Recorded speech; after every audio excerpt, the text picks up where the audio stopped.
welcome back to the show, guys. Today we have a very special guest.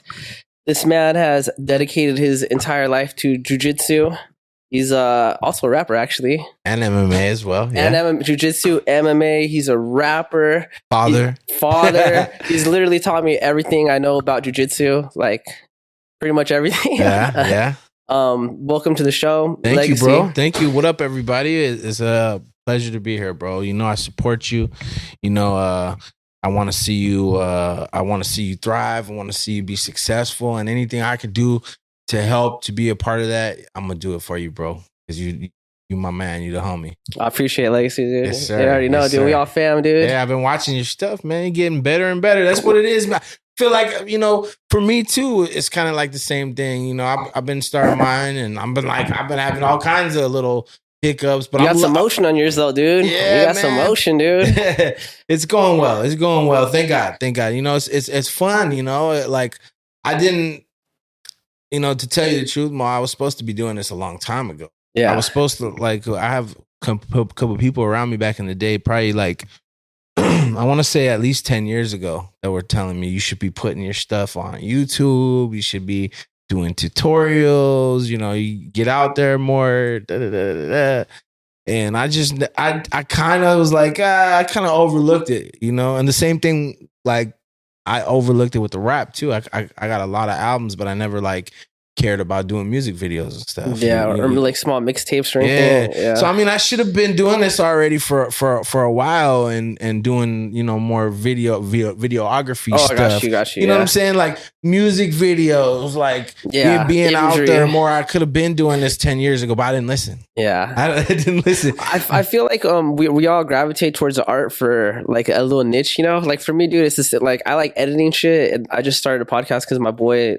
bailed out on me, and we had a podcast. But prior to that, I enjoyed the editing. I enjoyed making beats. I don't like being in front of shit, you know. Yeah. But then like slowly, I just started to do it, you know, and I started like getting better at it, dude. But I forgot where I was going with that. Well, no, you're learning. You're learning, and it's fun. It's but like you get to learn a lot about people on it's informational. Yeah, and that's what I like about it. Like you might not know, there might be a fan of somebody, and you might want to know more about them, and that's your opportunity to kind of learn. And for me, so far, like I've been really blessed to have a lot of cool people on the podcast, as you have as well. And I feel like for me, I've been learning a lot of history as well of things that I had missed, you know, and because we're doing a little bit different type of genre. But yeah, man, I'm enjoying the process, and it's fun, bro. Like I've been making music since I was like very, very young. So for me, this is like almost like helpful to add to the music and add to the jiu-jitsu. And yeah, like, bro, like I should have done it a long time ago, but when I did it, when I finally like was just like, you know what, I'm gonna just play around with it, and I put a couple techniques on YouTube, and dude, the shorts are popping, bro. I'm watching your little techniques. I'm like, it's cool because you get it all done in like a minute, dude. Yeah, like a minute to like 5 minutes, and I'm like, all right, I think I'm not gonna be able to do it, but I get the idea behind it, you know. Yeah, you know, I did that. I started with that. I actually started with like just put in like a minute clip, and then I was talking a little bit, and I was like, man, you know, just get to the point. Yeah, but I was like, you know what, it'd be even better because what I thought, like, what would I want to see? Yeah, and what I want to see is the move, and I was like, what would be dope with that? Would be like some music playing in the background, some dope music, the move, and then let me see it. Because I'm a big learner, a visual learner. So like if I see something a couple times, I can learn. So I put that in my mindset, and I was like, you know what? Let me try this. And I started putting a couple like techniques of me doing the movement, because I'm not too bad at, you know, jiu-jitsu. I might be getting old, right? But I still look pretty damn good on some of the moves when I do them. So I was like, you know, let me put music. And then all of a sudden I was like, man, this shit's, you know, people are watching. And then every time I would put a move, my subscribers started going up. So I was like, man, this is fun. Yeah. And why not? Like, what am I gonna take all these moves to the grave with me? You know what I mean? Like, well, what am I going to hold him back for? Well, how many people do you think have learned like a move just based off of, your videos, I bet you there's a lot of people they don't out even there. know your name, bro. I bet you there's a lot of people out there right now, like learning from my moves, but they're not going to say nothing, but it's okay. They might not even know who you are. You could have just been a random video and they click when they're like, that's how do you do saying. like an omoplata? That's what I was telling one of my students, Moose, right? He's a like a fitness weightlifting big dude, strong, young kid. I'm like, get out there and do the YouTube too. There's a lot of people doing that's the future, bro. That you gotta same learn thing. It, bro. Yeah. I lift 6 days a week, bro. I'm in the gym every day lifting weights almost. So I see people like on their phone on YouTube looking up somebody that's doing a program and they following the program. So I'm telling him, like, peep game, you could be doing, look at this guy. He's got 1 million followers. Not only is he training people, but he's training people and he's flying to this country. So there's, there's a lane there, everything's changed. So there's a new market, Yeah, man. So like the market. Yeah, for me, like I know there's people out there, learning from my moves, and people they might not even say it, but the way I looked at it is like I could touch more people this way. Definitely. You know what I'm saying? Like I could help more people this way. I could reach more people, and then on top of the moves, I got other stuff that I do too. So it's like, yeah, man, it just started working out for me. I'm blessed. Thank God. It's helping me get out there more. Yeah. How's it like navigating the algorithm, bro? Do you feel like you got the algorithm? I'll tell people because there's a lot of information out there already. Yeah. And like, I'll tell people this, look, you can Google when the best time to post is. Yeah. It's not very difficult. The shorts are like, I got my lane because of martial arts, right? Mm-hmm. Martial arts. And then, then I got the other stuff that I'm doing as well, the podcast, and then eventually, like, hopefully we'll get to talk about my music as well. We'll get in there. Yeah. But, like the lane, whatever lane you got to go for it. Yeah. You got to go for it. That's what I was telling you earlier. Like, post the shorts. Like, they might be annoying, whatever, but each time I've done that, I've gained subscribers. And if you Google, like, on YouTube, like on Google, like, hey, what's the best time to post a YouTube short on Monday? It'll tell you the times. It's not like it's a mystery. It's just like, do you want to put the time and effort in to use the tools available? To use the tools, exactly. Some people don't want to, this goes back to when I was making music when I was younger. Some people would just want everybody to do everything for them and have things handed to them. It ain't like that. You got to get up and you got to grind and you got to work hard if you want anything positive to happen for you in your life. And that's what it is. The same shit. Like at first, like I realized even now, like as I'm doing it more, it's like another job because you got to stay on that shit. You know what I'm saying? Yeah. So it's fun, bro. Well, I feel like I don't get the algorithm because all the shit I like is the shit that YouTube does not like, bro. I'm like, fuck you, YouTube, bro. Yeah, well, you got a different lane, but but just keep at it. I should hop on Rumble, huh? keep at it. But I've been noticing, like, I've been seeing your shorts more popping up, and I try to do one a day now, dude. Yeah, see, that's what it's about. Bro. It's like you start popping up more people just click because out of curiosity, and it's also what you have in your thumbnail. Yeah, that's important too. That's a big one, dude. Like I said, all this stuff, like if for anybody that wants to do YouTube and stuff, it's not difficult. You can Google all this stuff. How do I do this? How do I do that? And there's information out there. Yeah, it's just are you consistent enough? Are you a hustler enough to put in the hard work? That's what it comes down to, hustling, bro. You know what I'm saying? For sure, bro. I know I got that in me. Yeah. I've been doing that since I was a little kid. I've always, hustled for every little thing I have. Yeah, that's true. Because I'll see some good ass videos, but it's just not making no movement, and it's just something about how he did it. Yeah, it just man. wasn't there. Just keep at it, bro. And that's what I say for anything. If it's important to you, and you're doing it like out of enjoyment, and you love it, then it's gonna work out. You just gotta keep going.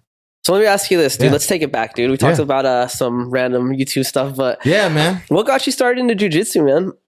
Oh man, so like I always used to fight growing up. I used to fight a lot because I was a Persian kid in like a black neighborhood. Is there a lot of Persians that do jiu-jitsu or? No, there is more nowadays, but in my time coming up, it was very rare. I didn't meet hardly any. There was like a couple people I knew that did jiu-jitsu. Sorry, that's just one thing I was wondering. I was like, but there is now, for sure there is, and there's a lot of good ones. Yeah. But no, like I was, I would fight a lot, bro, and like I've been, I'd been done martial arts as a kid and stuff. I had done taekwondo, karate, box, everything. And, you know, like, so I knew how to fight, and I always had kind of heavy hands, and I was always nervous to hurt people, but I would always fight because I was put in situations that I had to fight. And then, you know, as I got a little bit older, I started going to juvenile hall and jail a lot. You know, in my teenage years, after I turned like 13, 14, I would start to go to juvenile hall. And then, you know, juvenile hall, like, you're just gonna fight in there. Yeah, you know, you're gonna have dog world. You know, yeah, you're gonna fight in there. Yeah, if you whether it's a riot or whether, you know, somebody's testing you and you got to stand up for yourself, you're gonna fight in juvenile hall and in jail. So being in fights, and then, you know, like the main time I got out of jail, like I did a year, and that year was kind of harsh because it was a lot of riots. And like, you know, when happened to be your year. Well, you know, it is what it is. Like when you get into jail, and this is for a lot of people that are, you know, messing up, they should know this, is like when you get in there, like you're gonna immediately have to be a part of a race. Definitely. You know, so and you might not agree with the politics, but you're gonna do what you're told in there as far as the politics, otherwise you're gonna get hurt. You know, so you're forced to kind of be involved in that stuff. And yeah, man, that full year, man, there's so many riots. And I was in a car that's very few people, you know.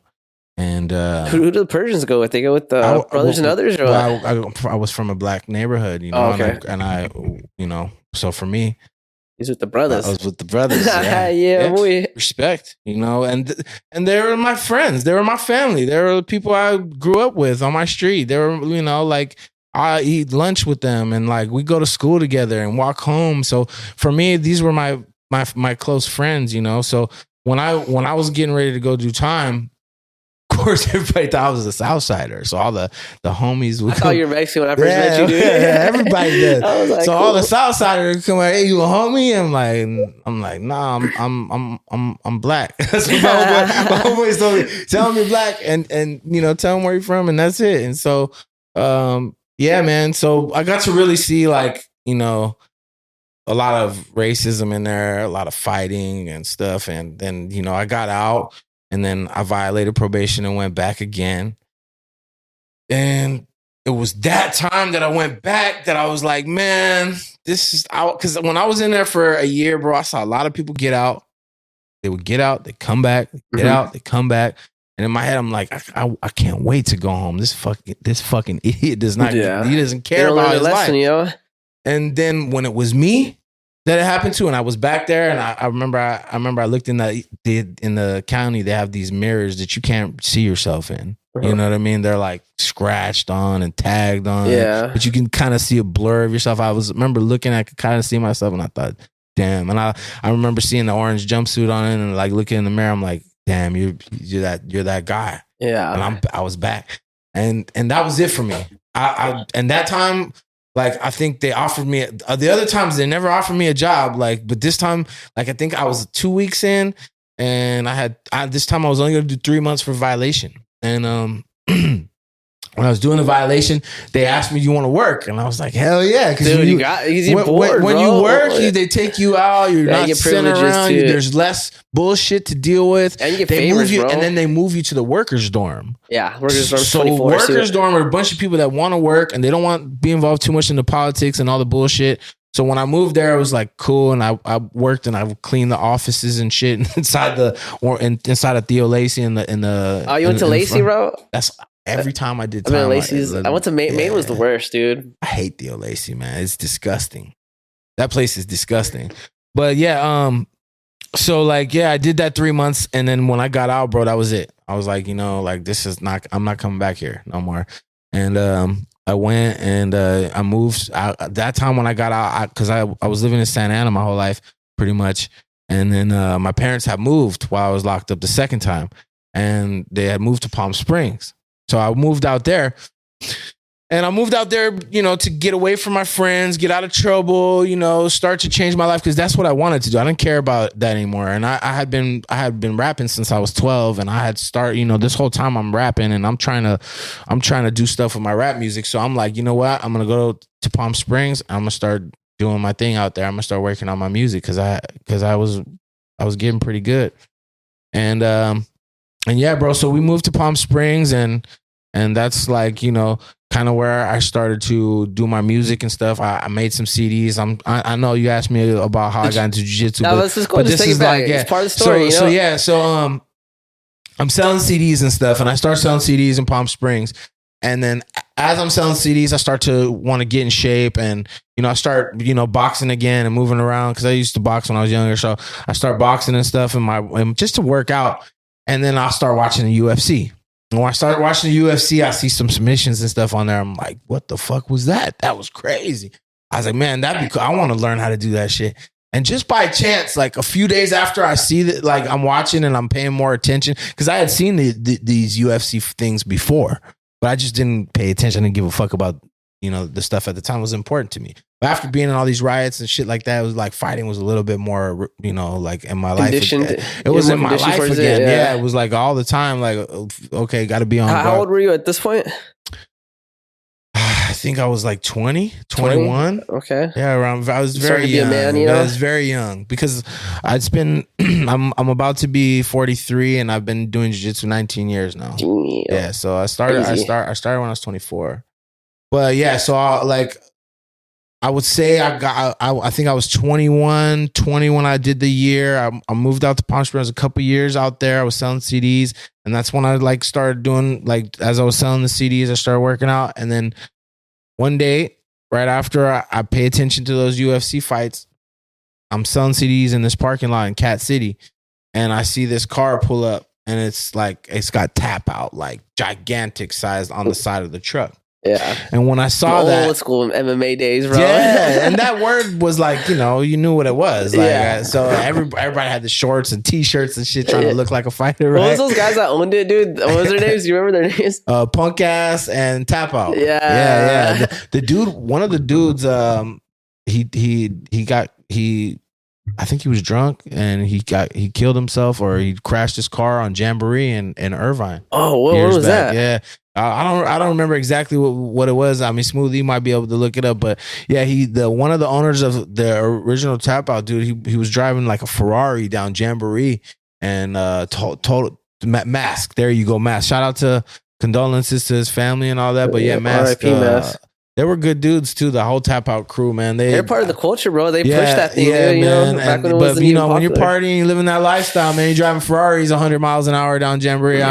That's shit happens, man. But yeah, I see the Tap Out. I'm like, I'm gonna sell that dude a CD, right? I was selling CDs to everybody, but I was like, that guy's got to be cool. He does that shit.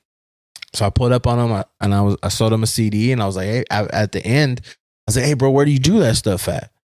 And he's like, oh, man, I train over here at this place called Kurt Rojo's Road Dog House. Road Dog House, I think it was. I might be wrong at the time. It was a long time ago. But he's like, yeah, man, just hit him up. Go over there and train. There's a lot of fighters there. And I was like, okay. And so a couple of days went by, and I looked it up. I called, found out where it was, and I went and I trained. And fuck, bro. That first night, they first of all, they were training in a room that had carpet. Ooh. So like, yeah, can you imagine doing jits on a carpet? Why would you do that? I think but because they were transitioning from a school to another place, and they had left that spot, so they were in a transition. Yeah. They just said, "Fuck it, bro. We're gonna get it, bro." Fuck, man, rug burns, elbows, everything. Like, yeah, that was part of the technique. But the dudes were all fighters, and they were good. A lot of them. Yeah. I got fucked up. Yeah. I think that first night, man, I tapped so many times. I don't even remember how many. It was at least 20, 30. Did you even know what jiu-jitsu was before? Like, you seen it on UFC? I saw it on the UFC, but I didn't understand what jiu-jitsu in particular was. I understood what M.M.A. was. Yeah, I understood what it was UFC, in there, but you didn't know. But yeah, I just saw like, oh, that's just fighting. I didn't understand what it was gonna be like. Was it back when they were doing the slaps? Were you part of that era? No.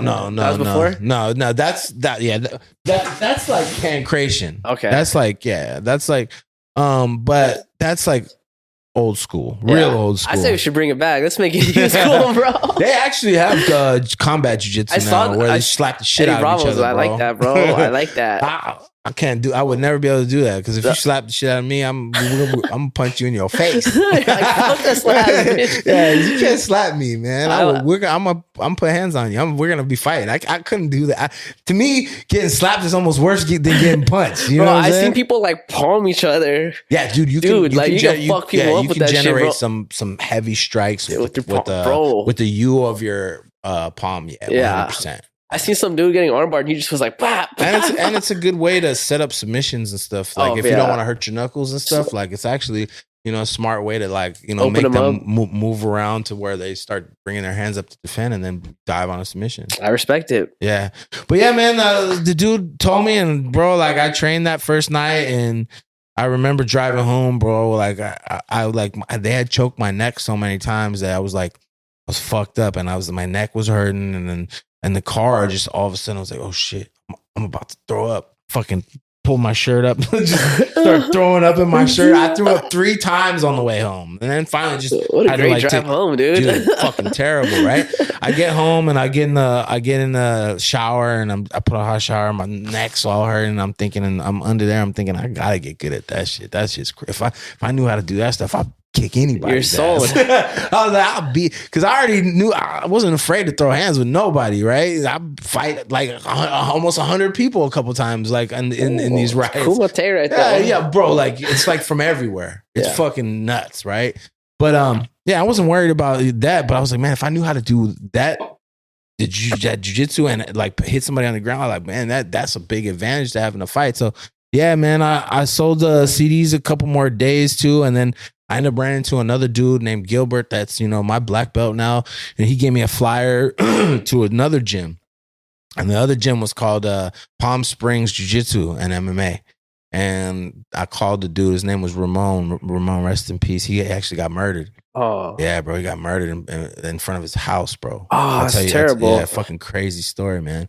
Yeah, but I hit him up and he's like, yeah, man. I asked him, like, do you guys have mats and stuff? Like, I like, do you guys all train on rugs and shit? Like, he's like, no, man, we got mats and, Cub Swanson, because I told him I want to get ready. I would like to do MMA. And he's like, yeah, we have Cub Swanson trains here and all that. We got a lot of fighters. Like, come on down, man. So I went there and, man, I started training with them and shout out to all those guys, man. And, condolences to Ramon Diaz and, Ramon Diaz's family and students, man. It was crazy, man, when I found out that he got murdered. But he was a good dude, man. It's the reason I met Joe and everything, Damn. Yeah, it's a trip, bro. I trained for another like 3 months and my parents were like, we're moving back to Santa Ana. I'm like, oh shit.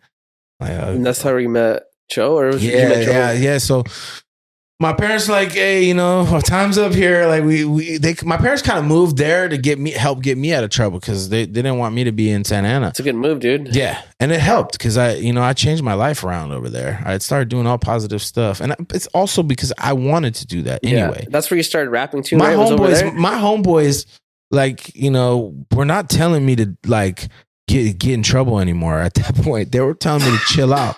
Yeah. Chill out, dude. You need to do music. You need to, like, what's wrong with you? Like, I wanted to show off. I wanted to do that. And my friends around me, my homeboys were telling me like, dude, you're talented. Like, do the music, do this, do that. I didn't want to hear it. I wanted to do what I wanted to do. And then when I saw what was going to happen, then I was like, okay, I want to do right.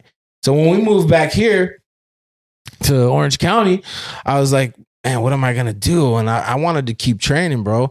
But I went to a few gyms. I wasn't feeling it. You know what I mean? I didn't like the way the training was. One place, they were like, you can't roll. You just because you're too low of a belt? Because I didn't have no stripes. And they're like, I understand. I'm not hating on that. Like, I get it. Everyone. Is that a thing in the jiu-jitsu world? It is in some places, yeah, because they want to make sure you don't get hurt and stuff. And it is true. Yeah. A lot of people do get hurt in the beginning. I understand it, but that's not, I had been training already. Like 4 months, and I wanted to train. Yeah. So I that wasn't gonna go there. So I looked around, and then I was almost ready to just be like, man, I can't find nowhere. I'm not gonna do this no more. And then I recalled Ramon, and I was like, man, I told him the story. He's like, say, man, go see Joe. Joe, that was my coach. And like, then I start learning like, oh, there's teams and you'll still be part of our team. I'm part of our team. What are you talking about? Like, I did not, none of this shit I hadn't even thought about all that yet. And then I was like, okay. And so he gave me Joe's number and like, I called Joe and like Joe answered the phone. And this was like, 19 years ago. Joe's English is like bad, bro. I didn't understand a fucking word Joe said, man. Yeah. He's like, I'm like, what the? I'm like, okay. I'm like, yeah. I pretend like I understood what he said. I hung up and I tried to look him up and I couldn't find him. I was like, man. So I called Ramon. He's like, yeah, man, here's the address, bro. I'm like, bro, I can't understand him. He's like, bro, just go over there and train and you're gonna, you'll get the hang of it. You're gonna love him and you'll understand how he talks and eventually end up being his translator, to most people when they don't know him. But yeah, I went over there, man, and I met Joe and like, dude, like the angel I needed, man, the godfather, the mentor, the only person that you could have put in front of me that could have changed my life, you know what I mean? And really kept me on the right path. And it's almost like he knew that right away. Because when he met me, like, he, right away took me under his wing, put his arm around me, and he's like, you're going to be a really good fighter, but I want you to train here. I want you to stay with me. I'm going to make you really good. And one day you're going to be a really good instructor. I never had nobody like outside of the street life, like, tell me anything positive. Like, so for me, seeing this man that I looked up to, a UFC legend and a godfather of Jiu-Jitsu in Orange County, which is, a lot of people don't give him the credit for, but he is the original godfather who brought Jiu-Jitsu to Orange County, who started the tournaments out here, who brought the Brazilian Jiu-Jitsu black belts out here from Brazil, who made lives for all of them as it's unfolding on my podcast as well. And so like, yeah, man, it was just like, I needed that guy so bad and I never had that. And so I took to Joe right away, and Joe, like, he took me under his wing, and like, I was with him all the time, man. Like we would go to seminars together. I'll go tomorrow. I go here. Tomorrow I go there. Like, I'd be his dummy for his privates. I would go to morning class. I would go to night class. They had me right away help start teaching kids class so I could learn how to teach. And yeah, man, it's like a snowball effect, Dude, it was how one thing just leads to when I look back on it. It's like when, you think about your life, it's like it couldn't have been more perfect. Like, sometimes one event can change the course of your whole life. Like, it really does change every event in your life, man. Yeah. Think if I wouldn't have called and talked to Ramon, Or you just would have got set up with the shitty coach, Yeah, it's just so crazy how it all worked out, man. And I just needed that father figure, as a lot of people do. And as I'm, becoming older and I'm a coach now, starting to see like how important that is. And I was very fortunate because I got to, tell Joe that recently on a podcast that I did with him, how I felt it, how important at that time of my life that was for me, because I could have gone in two different directions, know, and I think that's what a good coach recognizes, dude, is like when someone needs a little bit like special attention, Yeah. You know what I mean? Yeah. Like Frankie is the same way, dude. And yeah, shout out to Coach Frankie, man. That's Coach Frankie, He's one of the most solid, real coaches I've ever been around. And it's been awesome for me to see, because I'm learning from him and the way he is and the way he carries himself. And it's good because I need to see that. I never look at myself like I've gotten to where I need to be. I need to always evolve. Yeah. And he's just such a solid dude, and everything he's ever told me has been 100, and the way he treats his students and you guys, like, I feel like the way I am with my guys, he's like that with his guys. So that's why me and him, dude, there's a lot of parallels between you two. We mesh so well, like, so it's like and that's another thing, like how I end up running into the most, perfect gym I could have gone to. Cause it wasn't just him. Like, of course, much love to him. He's the man, but it was all the people around him that were also a part of it, like Ava, like Juan, like you guys, like, you know, Christian. When I first got there, you, Julio, like the whole gym, the people that I originate, like Agu, you know, all the original people that Yosh, bro, Lil Yosh, yeah, bro. yeah. Well, even the guys that originally got there, and even the newer guys, but Drew, like all the guys, they're all so respectful and so cool. So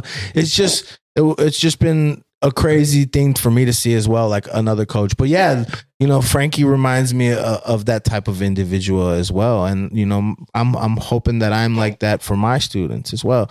But yeah, man, like Joe was it, man. He told me what jiu-jitsu was, and I understood that I needed it more than, you know, your average individual, you know, because I went through a time period of you know, I had a group, and one of my homeboys was in the group, and I was doing jiu-jitsu, and I was teaching, and I was full-time. My homeboys kind of didn't want me to just be gone like that. Yeah, they stopped hitting you up, bro, after a while. It's not that they stopped hitting me up. They can't hit me up more. Like, I'm trying not to get hit up, and they're hitting me up more and more. On, bro. Yeah. So, and like, I started to see, like, we go to do shows and shit. And like, you know, like one time I went to do a show. I was part of a group. We had traction. I was part of a group called Gutter Gang. And we had a couple songs that were on the radio. We had a song that Universal had heard, and they wanted to sign us. And we were about to do a show, and there was going to be a lot of people there. And my homeboy gets there before I get there, and I guess someone's talking to his girl, and he hits the dude with a bottle. Ooh. As I'm walking up, there's police pulling up and helicopters. I don't know what the fuck is going on. Yeah, where was that at? This was in There's a spot right here in Irvine. I forget what it's called. It's the Verizon Amphitheater? No. It's smaller than that. It's by John Wayne Airport. It's like across the street. I don't remember back in the day what they used to call it, but people used to perform there. And as I'm pulling up there to perform, they're bringing my homeboy out, and like he's going to jail. Yeah. So you still perform or what? That night? No, hell no. You just showed up and been like, fuck it, little man showed up.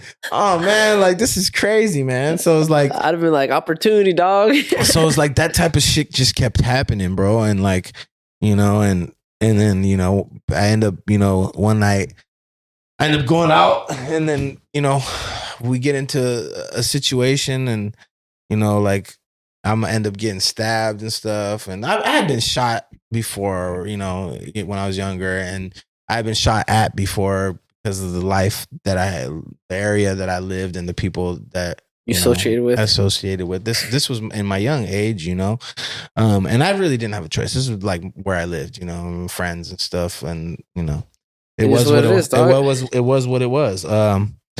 But yeah, I was, you know, just trying to get out of that life, and I was still kind of 1 foot in type shit, you know, like hanging out when I shouldn't. And Joe kept kind of seeing me like, you know, why are you still going out like with those guys and hanging out? Something bad is gonna happen. Just leave it alone. And one night that came true. Yeah, what happened? Yeah, I just ended up getting jumped, and you know, like the way it was is like, you know, it's fair if it's like 1-on-1, but if it's like 4 or 5, and then there's a knife there, it's a knife alone already. Yeah, you know, I don't mind. They knew you knew the jits, bro. I don't mind. I didn't mind getting punched. You know, like that's not a big deal to me. I've been jumped before. I've been in riots, all that, so it's not a big deal. Like I can handle that. But this time, like I could feel the knife, like it felt different. You know what I'm saying? Like I thought I was getting punched, but then I was like, damn, that's sharp, you know? So it ended up hitting like the top of my like side of my head, my cheek, my ear, like another one on the side of my head. And then I kind of was in like a situation where I was like hunched over because I was like coming from everywhere. And then I got hit in the back of my head, and then in my back. And then finally I was able to lock with somebody, fall to the ground, land on top of somebody, like with like my shoulder and their chin, their head hit the thing, and everyone was like yelling, and then it stopped. And then I just started looking, and I could feel like blood, just like so much blood, like where it was like every time you go like this, again, it would just cover. So I just kept wiping I'm like, damn, what happened? I still hadn't realized I've been stabbed yet. You know what I'm saying? And people are looking at me all crazy, and I'm like, what the fuck is going on? So I start like looking down, and I'm starting to see blood just dripping on the ground. And so I'm like, damn, man, I got something happened to me here. So I look, I'm like, damn, I see a door, and I'm like, you know what? I walk through the door, and I just leave. No one comes in. That was inside or what? Yeah, it was actually inside in the backyard, and then I came through the house, and then I came out through the side door where the kitchen was. What? Yeah, it was crazy. Wait, so how'd that even conspire? So you're just chilling at the homies pad? Or it was a party. It was like a big party. Happens, dude. Yeah, man. Haters, bro. Yeah, dude. No, but I put myself in that situation again around people I shouldn't have been. And so, I left, and I got my car, and I drove, and you drove? Yeah, dude. Oh shit, bro. I didn't realize like what had happened You're to about me that yet. life, dog. I got my car. I took my shirt off too, like, cause my shit got so drenched. I took my shirt off and threw it on the ground. And I got in my car, and I was like, man, I'm driving out the cul-de-sac, and I remember thinking to myself, damn, what happened, man? And I'm trying to replay it in my mind. I'm like, who was it? Like, what? Why? Like, what? And then I'm like, let me call my coach. So I started calling Joe. That is my first reaction. I start calling Joe. Joe doesn't answer. This is like the first time he doesn't answer. He always answers my call. Something's up. Like, what's going on? Why is he not answering my call? I call him a couple more times, doesn't answer. And I'm like, okay. And at that time, there was another dude that was one of the coaches there. His name was Marcelo. And I went to call him, and I went to, he answered the phone. He's like, what's up, ladies? And I told him, hey, I think I got stabbed. He's like, what? You're kidding me. Are you okay? I'm like, I don't know. He's like, do you need to go to the hospital? I'm like, I don't know. And then I looked. Were you sober, or were you like? Yeah, I was just shocked. At that time, I don't think I even drank alcohol at that time. Yeah, hey. Yeah, I didn't drink when I was younger. So yeah, I was pretty much sober. Yeah. I think I might have smoked weed or something like You're that. Just like, damn, I got shanked, bro. Yeah. So like when he asked, that's when it hit me. Like, do you need to go to the hospital? I'm like, damn. And I look up in the rearview mirror, and I remember I can see I could see like right here on the side of my head, and right here I could see like a little bit of the bone on this one, because this one was big. And then I had at this time I didn't have the beard. I had a goatee. And then there was a slice this area, so I could see that, and then I could see the ear, and I was like, damn, and then I reached to because I could feel a little. I was hurting in the back of my head a little bit, and I reached, and I felt the flap on the back of my head was like kind of hanging. Oh, so I felt that. I think I gotta go to the hospital. That's what I said. I felt that. You told me, coach. Yeah, I think I need to go to the hospital. He's like, okay. He's like, can you drive? I was like, yeah, I'm cool. He's like, come. And at the time, his house was on the way to the hospital. So he's like, come to my house, and I'll take you to the hospital. And I was like, all right, cool. And so I drove to his house. I get to his house, bro. He comes outside, and he's like, I'm going to get in the hospital, get in the passenger seat. I get in the passenger seat. He sits in the driver's seat, and he turns and looks at me, and he like, this fool throws up. This fool, no, listen to me, bro. He rolls like he passes out. He falls out of the car and rolls, and then he just throws up. I'm like, oh shit. So here I am, all chopped up. And I'm like, I'm leaning out the car. You want me to go get your wife? You want me to go get? Are you all right? And he's like, no. We got to get you to the hospital. Like, just don't look at me. Yeah. He's like, don't look at me. He's like, put a towel. You got a towel? Put a towel over here. And I look, and I like grab a t-shirt, and I put a t-shirt over my head, and we drive to fucking Hogue Hospital. To find out that you passed out in front of blood, bro. First time ever, man. And then this is the craziest part. We get to Hogue, and when we get to Hogue, and I'm walking through the front door of the emergency room, and Joe and his wife, Master Joe, my coach, is sitting there with his wife right in the front, waiting to go to the emergency room. And he jumps up because I'm walking in like just fight shorts. So he just was randomly in the hospital, dude. What he jumps up, and he looks at me, and he's with Gisele, with his wife, and he looks at me, and he's like, what happened? dude, he went from like, Joe's a dark man. He went from dark to pale in like a second. Boom. Wait, so is he at the hospital because of you or already? No, he was there just randomly. I'm gonna tell you why in a second. So I'm trying to talk to him. He's like, what happened? I was like, man, I got stabbed. And he's like, what the, like, Legacy? Like, and then they came and get me right away and take me in the back because I got my stab wound and the police are going to start coming to ask what happened to me. So they take me straight in the back. And dude, I had like a lot of nurses, like just from everywhere, just like, where are you cut? Do you know where you're cut? I'm like, no. So they start looking everywhere. They wiping me down and then they start stitching me up. And then the police came and shit like that. But I didn't really get to talk to Joe. Later on, I find out he was there because Gisele was having a miscarriage and she had a miscarriage that night. Dang. Yeah. What a fucked up night, bro. What a fucked up night, right? They put some bad juju on your gym or something, bro. That's what I'm saying, too. And that's when it hit me, like, when I found that out, I was like, fuck, that was my... I was kind of...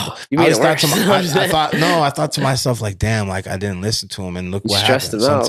Something bad happened, you know? Oh. Like, I felt like it was bad karma. Like, he's been telling you not to go out and you don't listen, you do something and something bad happens to you and then look what happens. So it's just a weird, like, how it all kind of happened that same night. And that would get you. That changed my life, man. I never from then on I treated myself like, you know, like untouchable. I stayed away from I stay out of, you know, out the way, and I do all positive stuff after.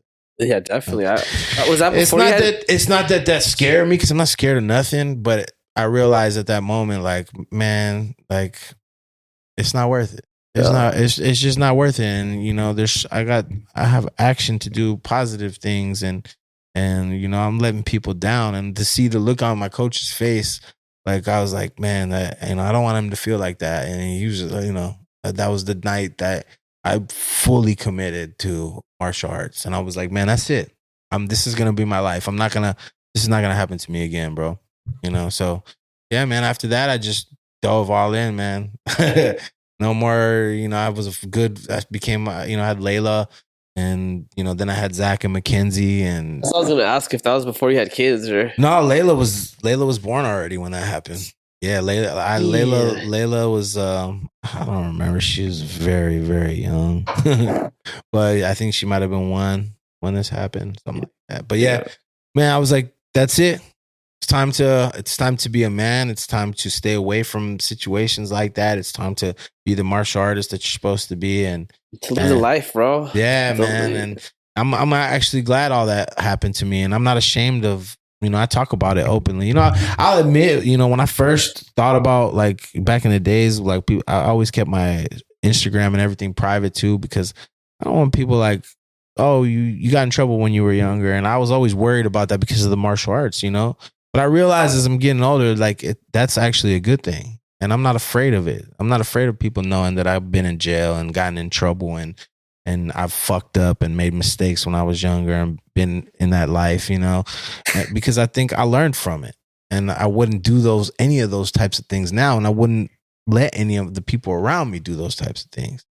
And so for me, I use it as experience to help others to stay away from, you know, this happening to them, or, you know, like, you never know who you could influence to not waste some time in their life like I did, you know. And I could have got killed that night. That could have been it. One of those knife slices could have come across my throat, and that would have been it for me. Yeah, you know. Imagine, like, how, like, your daughter. Same thing with the gunshots, dude. My homeboy got killed right in front of me when I was young. It's gotta make better choices, man. Yeah, man. It's like God is only gonna, when you decide to do wrong in your life, God is only gonna give you so many chances.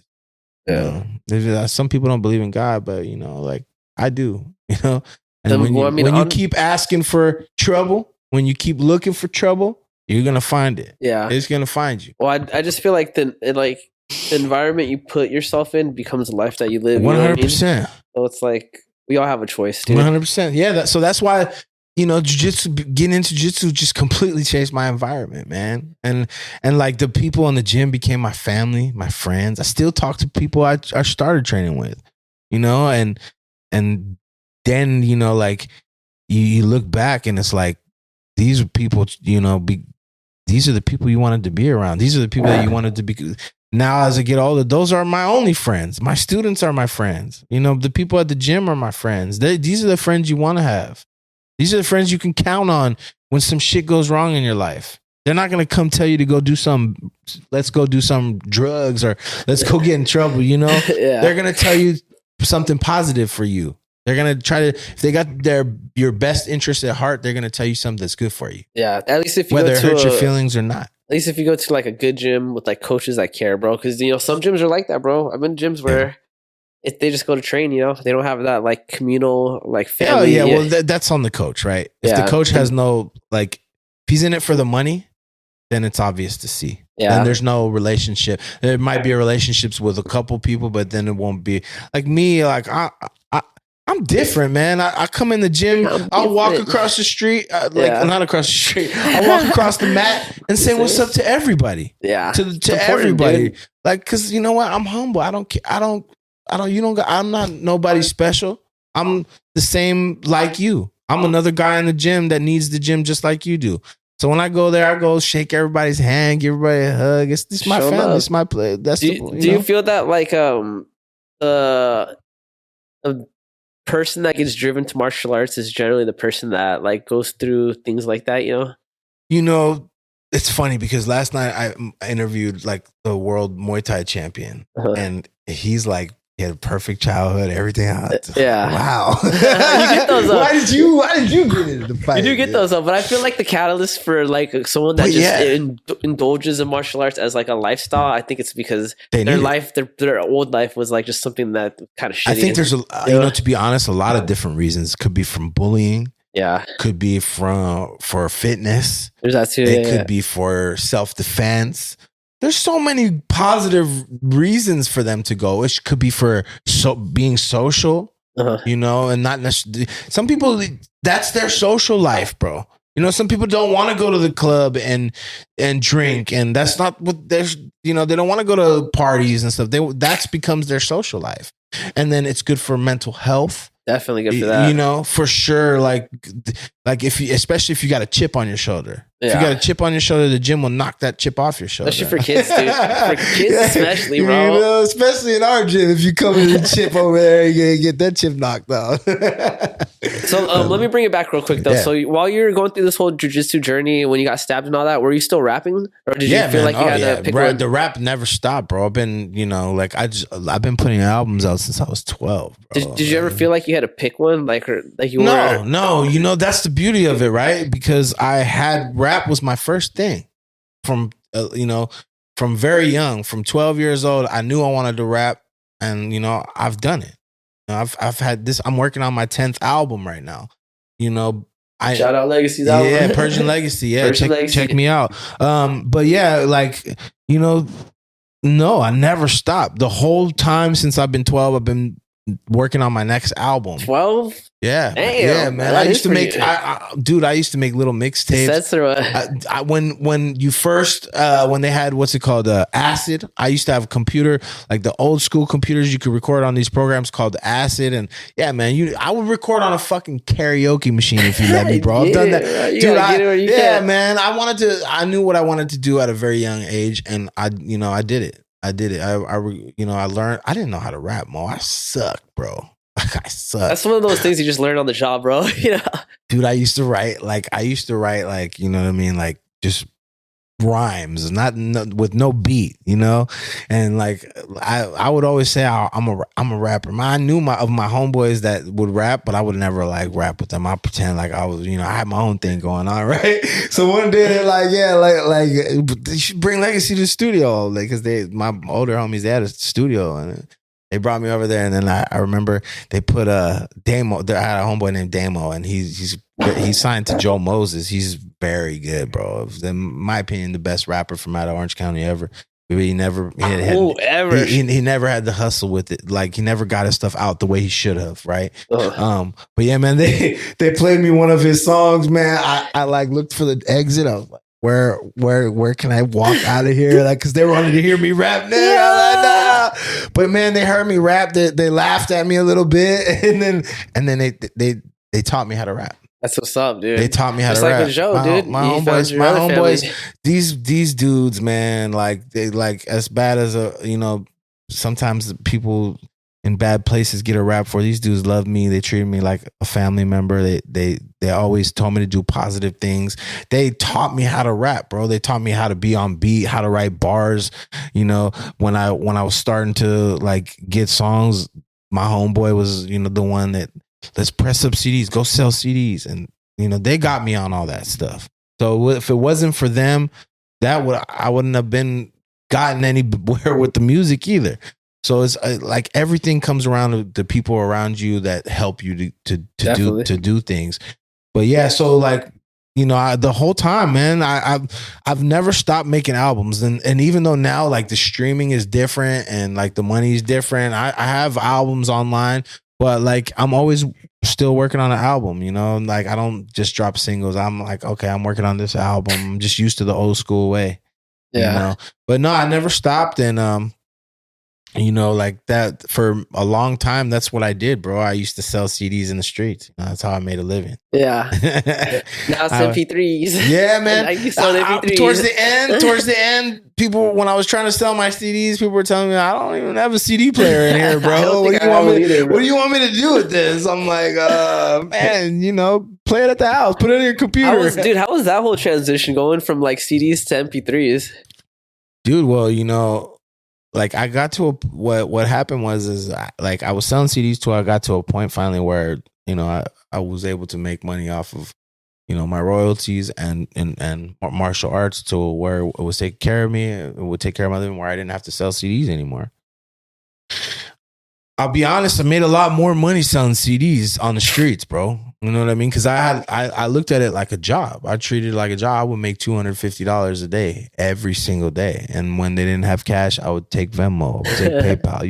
You couldn't get what you got, dog. I'll take food stamps or whatever you got, man. Bro. So I treated it like a job. So I would make more money like that. Yeah. But I didn't like doing that, man. I did it for a long time. I did it since a young kid, I sold CDs for like 15 years, bro. Ooh. Yeah, in the streets. No bullshit. These kids don't know, bro. People will vouch for me in Orange County too and tell you their grandma and their aunties got my CDs. And like, yeah, man, I hustled, man. I knew like I had good music, but I knew nobody was going to give me no money unless I went out and got it. Yeah. So I went out and got it, bro. I hustled and I'm just always working on that next CD, Yeah. So when'd you say that your next album's released at? So right now, what we're working on is my 10th album, which should be coming out soon. I was gonna plan on dropping it on my birthday, but I've just been so busy with the podcast and stuff, and they got so much going on with the kids and the gym, and so I'm just like, I'm busy, man. So probably push it out another like month or two. Pretty recent, but yeah, it'll be coming out soon. What is the hottest single in your opinion on that album? I got a single out right now, which is on. But on the album that you're dropping right now, what's the hottest song do you think? Well, that's the thing, right? There's so many good ones, man. I did a lot of stuff. Yeah, I did a lot of different things on here. I try to mix it up. So. But I got a song that's out right now that I think people will really like. It. I talk about Orange County and Santa Ana in the song. I try to shout out, some of the neighborhoods and give respect and try to like up. I want this town deserves the respect. Orange County deserves the respect and the love that it should have, especially in the music industry, which we don't have as much. So I think that's a good single. It's out right now. It's doing well on Spotify, iTunes, all that stuff. What's the name of it? So if you look up Persian Legacy, and the name of the song is called The Message, and you could, that's a single like little teaser before the album comes out. All right. And then, I don't want to give too much away, but the album's banging. And then after this album comes out, I'm actually just featured on artists that's signed to a major, and they were signed to Shady. They were signed to M.M.A record label back in the day. His name's Cassius, and I kind of grew up with him. And there's a producer, his name, they call him Rick Anati, and I'm actually starting to work with them. I just did a feature for Cassius on one of his hardest songs. So I'm on that song, which is coming out with him. We might shoot the video for that, and then I'm actually gonna be working on my next album with Rick, who's a universal dude. Like he's got songs for Rick Ross, Eminem, Game, and There you go. All that. So yeah, I feel like your sound is pretty similar to like that like game that like sound, type. Yeah. The way you I got a raspy kind of voice, you know. Yeah. So, but yeah, you know, like I'm working, bro. I feel like I'm in prime time. 2024, dog. I'm like, man, I got a work ethic like no other. Like, man, like I surrounded myself. I'm one of those type of people that needs to be busy and I need to be doing positive things. That's why you see, I lift weights 6 days a week. I run, I bike and swim. I do triathlon workouts, 3 days a week. I do cardio on the days that I don't. No days off, dog. Yeah, no, and if I'm not doing that, I'm in this. You guys see me. I'm in the studio recording songs, or I'm recording a podcast, or I'm training, or I'm teaching my students, or doing a private. Like that's all I do these days, bro. And I wouldn't have it any other way. I live the life of a samurai. Is the way I look at it. Like I'm ready for war, even if there's no war. You know what I mean? Any jiu-jitsu news? What's the next competition for your guys? The guys are going to a competition soon. Next month. Worlds or what are they doing? It's a Jiu-Jitsu World League. I've been taking a lot of the guys to that, and my guys have been all doing really well. I'm very proud of them. Bunch of hardworking, good training partners, and a lot of tough people in the gym. And my black belts. And shout out to Smoothie and the other, Rodney and the guys in there that are, Rodney. Higher belt said, helping me with the guys. And man, we've been doing nothing but, just like Coach Frankie, man, champions. Winning. We're winning. We're doing well. We put our love and our heart and soul into these, men and women and, young kids, and we've been seeing good results, So yeah, I got a lot of people going to this one, and soon I'm hoping to start getting MMA going again and start getting stuff, because I know some of my guys want to do MMA as well, and we got all the avenues to take them there. So we started getting them already and start doing that type of stuff, Sick. Yeah, bro. Things are going well, man. Yeah. Can't complain, bro. Can't wait till the move, dude. Yeah. Let's see, we just keep growing. Yeah, man. Well, thanks for coming on, Legacy, dude.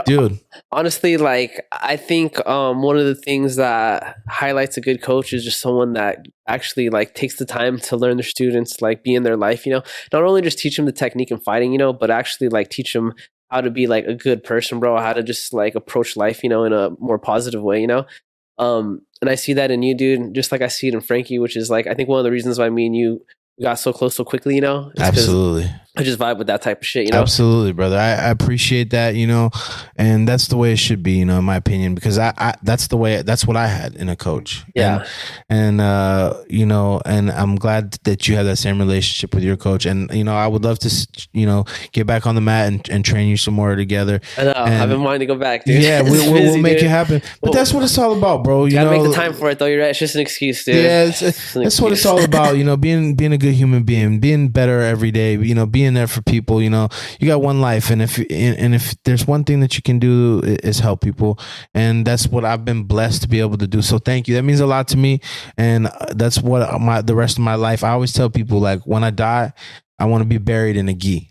Oh, yeah. With that life, dude. I want to be buried in a gi, because that's what my life, the rest of my life. I tell people I've been doing it for a long, long time now, and I will do it for the rest of my life. And I will be of service to anyone I can, and be there for anyone I can to help them be a better person, bro. And that's what it's all about, man. Oh yeah. Yeah. And make sure you let everybody know, I want to support Mo. I want to support the California Sober Podcast. So I'm going to be trying to promote you guys a little bit on my social media and my YouTube. Give us your channel's name or your podcast. Yeah. So if you guys want to check me out, the YouTube channel is called Persian Legacy TV. It's pretty simple. There's a gorilla logo. You pull that up. There's, tons of technique on the shorts. And then we got the podcast on there, which is called The Convo. Got a bunch of episodes out, a bunch more coming. We got M.M.A. fighters. We got all kinds of different walks of life on there.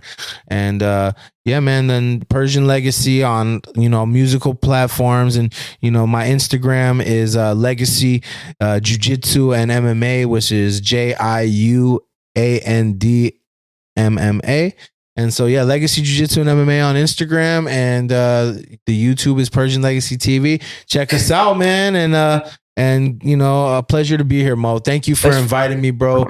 I love seeing you do this, man. You're getting better and better, and it's an honor to be here. And if you ever need me, bro, all you got to do is holler at me. I'm here for you. Thanks, Coach. You know what I'm saying? Yeah. 100%. Goodbye, Peace, everyone. y'all.